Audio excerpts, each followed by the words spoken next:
Hello everyone. ആകാശം എന്ന കഥയുടെ 22ാമത്തെ പാർട്ടുമായിട്ടാണ് വന്നിരിക്കുന്നത്. ഉടൻ തന്നെ കഥയിലേക്ക് കിടക്കാം.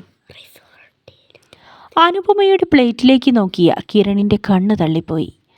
അവൾ വൃത്തിയായി അത്ര കുറഞ്ഞ സമയം കൊണ്ട് തന്നെ മുഴുവനും കഴിച്ച് ഫിനിഷ് ചെയ്ത് കഴിഞ്ഞിരുന്നു. അവൻ വായും പൊളിച്ച് അവളെ നോക്കിയിരിക്കുന്നത് കണ്ട അനുപമ അതൊന്നും മൈൻഡ് ചെയ്യാതെ കൈ കഴുകാനായി എഴുന്നേറ്റ് പോയി. ഇതേ സമയം റിസോർട്ടിൽ കിരൺ അവിടെ ഇല്ലെന്നറിഞ്ഞ ടെൻഷനോടെ ഇരിക്കുകയായിരുന്നു ഗായത്രി. അവൻ അനുപമയുടെ കൂടെയാണ് പോയത് എന്നതാണ് അവരെ ഏറെ വിഷമത്തിലാക്കിയത്. റിസോർട്ടിനകത്തെ അതിവിശാലമായ ബെഡ്റൂമിൽ കിടക്കുകയായിരുന്നു ഗായത്രി. അവർ മൊബൈൽ ഫോൺ കയ്യിലെടുത്തു. എത്രയും പെട്ടെന്ന് ശ്വേതയെ വിളിച്ചു വരുത്തിയേ പറ്റൂ. അവർ അതിലെ ശ്വേതയുടെ നമ്പർ തപ്പിയെടുത്തു. ആ നമ്പറിലേക്ക് അവർ കോൾ ചെയ്യുകയും ചെയ്തു. ശ്വേത, എത്രയും പെട്ടെന്ന് നീ നാട്ടിലേക്ക് വരണം. ഞാൻ വളരെ സീരിയസ് ആയിട്ടാണ് പറയുന്നത്. ഇനിയും നീ അവിടെ നിൽക്കുന്നത് ശരിയല്ല. ഗായത്രിയുടെ ശബ്ദം ഉറച്ചതായിരുന്നു. ശ്വേത ആകെ അമ്പരന്നു പോയി. ആൻറ്റി, എന്തൊക്കെയായി പറയുന്നത്? ഇപ്പം ഞാൻ വന്നാൽ എങ്ങനാ? എനിക്ക് ലീവ് കിട്ടത്തില്ല. 4 വർഷം പഠിച്ചത് മുഴുവനും വെറുതെയാവും. എക്സാം അടുത്തോണ്ടിരിക്കുക.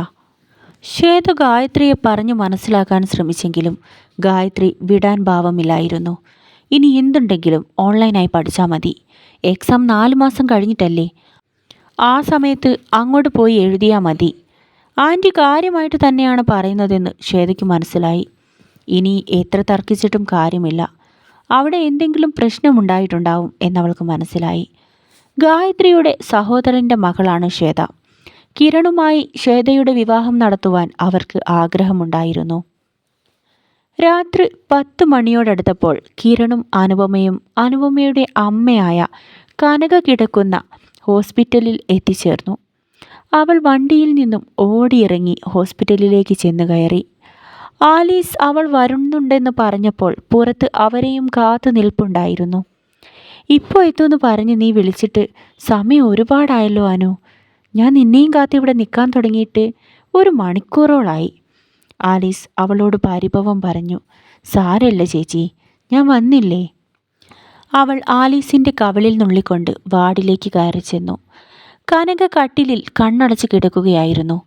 അമ്മാ. അവൾ കനകയ്ക്കരികിലേക്ക് ഓടിച്ചെന്നു. അവളുടെ ശബ്ദം കേട്ടതും അമ്മ കണ്ണു തുറന്നു. അവർ ഏറെ ക്ഷീണത്തോടെ കട്ടിലിൽ എഴുന്നേറ്റിരുന്നു. എന്തിനാനോ ഈ രാത്രിയിൽ എന്തിനാ എൻ്റെ മോള് ഇത്ര ദൂരം വന്നത്? നിന്നെ വിളിച്ച് ബുദ്ധിമുട്ടിക്കണ്ടെന്ന് ഞാൻ ആലീസിനോട് പറഞ്ഞതാ. പക്ഷേ അവൾ ഞാൻ പറയുന്നതൊന്നും കേട്ടില്ല. കനക വാത്സല്യത്തോടെ അവളുടെ നെറുകയിൽ തലോടി. അപ്പോഴേക്കും അവർക്കരികിലേക്ക് ആലീസ് നടന്നു വരുന്നുണ്ടായിരുന്നു. അനു, നിന്റെ കൂടെ വന്നതാരാ മോളെ? ശരിക്കും അവനെ കണ്ടിട്ട് ഒരു സിനിമാ നടനെ പോലെ ഉണ്ടല്ലോ. എന്തൊരു ചേല കാണാൻ. ആലീസ് അവളോട് ശബ്ദം താഴ്ത്തിക്കൊണ്ട് ചോദിച്ചു. ആലീസിൻ്റെ ചോദ്യം കേട്ടതും കനകയും അവളുടെ മുഖത്തേക്ക് നോക്കി. ആരാ അനു? നിന്റെ കൂടെ ആരാ വന്നത്? നീ ബസ്സിലല്ലേ വന്നത്?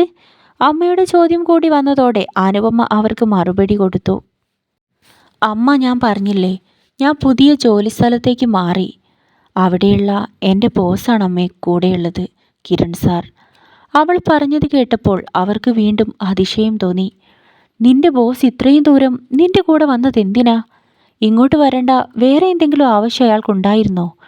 ആലീസ് വീണ്ടും അവളോടായി ചോദിച്ചു. ഇല്ല ആൻറ്റി, ഞാൻ തനിച്ച് രാത്രിയിൽ ബസ്സിൽ ഇത്രയും ദൂരം വരുവാന്ന് കേട്ടപ്പോൾ അയാൾ എൻ്റെ കൂടെ വന്നു, അത്രയുള്ളൂ. അവൾ അമ്മയുടെ കട്ടിലിനടുത്തുള്ള ടേബിളിലെ മരുന്നുകളും ബില്ലുകളും ഓരോന്നായി എടുത്തു നോക്കിക്കൊണ്ടിരുന്നു. നിന്നെ തനിച്ച് വിടാതെ ഇത്രയും ദൂരം മറ്റൊരാവശ്യമില്ലാതെ അവൻ വന്നോ? അങ്ങനെ വന്നിട്ടുണ്ടെങ്കിൽ ഇതിൽ മറ്റെന്തോ കാര്യമുണ്ടാവും. ആലീസ് ഒരു കള്ളച്ചിരിയോടെ അനുപമയെ നോക്കിക്കൊണ്ട് പറഞ്ഞു. ആൻറ്റി എന്തൊക്കെയായി പറയുന്നത്? വേഗം കിടന്നുറങ്ങാൻ നോക്ക്, സമയം ഒരുപാടായി. അവൾ വിഷയം മാറ്റാൻ ശ്രമിച്ചെങ്കിലും ആലീസ് അവൾക്കരികിലേക്ക് നീങ്ങി നിന്നു. നിന്നോടവന് ഒരു പ്രത്യേക ഇഷ്ടമുണ്ടാവും മോളെ. അതുകൊണ്ടാ അവൻ നിന്നെ അധികം കെയർ ചെയ്യുന്നത്. വാർഡിന് പുറത്തുള്ള ബെഞ്ചിൽ വന്നിരിപ്പുണ്ട് നിന്റെ കിരൺ സാർ. നോക്കടി, പോയി നോക്ക്.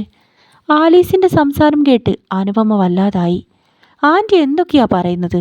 ഇതെങ്ങാനും കിരൺ സാർ കേട്ടാലുള്ള സ്ഥിതി എന്താവും? അവൾ പേടിയോടെ പുറത്തേക്ക് നോക്കി. എന്നാൽ അവിടെ എങ്ങും കിരണിനെ കാണാനുണ്ടായിരുന്നില്ല. അയ്യേ, എന്നാലും ആൻറ്റി എന്തൊക്കെയാണ് പറഞ്ഞത്? ഇതെല്ലാം കിരൺ സാർ കേട്ടാലുള്ള സ്ഥിതി എന്താവും? അനുപമയ്ക്ക് വല്ലാത്ത പേടി തോന്നി. ആകാശം കഥയുടെ അടുത്ത പാർട്ടുമായി ഞാൻ ഉടൻ തന്നെ വരുന്നതാണ്. പ്രിയപ്പെട്ട കൂട്ടുകാരെല്ലാവരും ചാനൽ സബ്സ്ക്രൈബ് ചെയ്യുക, ഷെയർ ചെയ്യുക, ലൈക്ക് ചെയ്യുക, കമൻറ്റ് ചെയ്യുക, എന്നെ സപ്പോർട്ട് ചെയ്യുക. ഓക്കേ.